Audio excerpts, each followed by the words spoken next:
Patient-centered care is a pillar of the patient's medical home.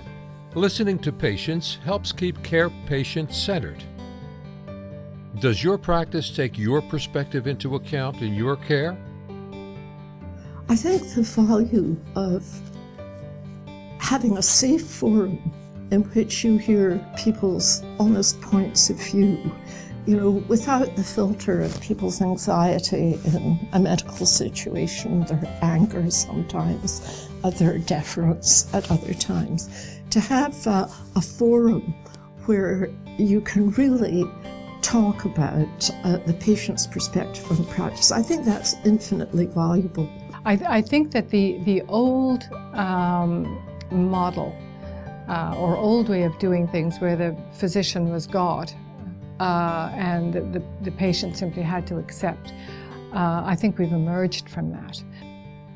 In order to advocate, to be an advocate for the patient voice, we have to understand what's on the other end. In other words, we have to understand how the practice works.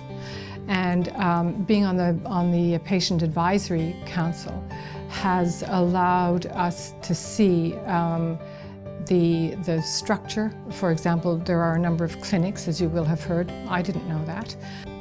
I think it's very important because a lot of times clinicians are so busy with their paperwork, committee meetings, teaching. So sometimes communication or understanding what the needs are for changes, they don't have a venue for that. Mm-hmm. So we're providing a venue of ideas to change attitudes, to change focus, hopefully to make things easier for both sides, doctor and patient. The patient should be part of the decision and given the options, for instance, for surgery. And I feel that's just a built-in part of this practice. The family practice has allowed me to be me, and for that I'm very grateful.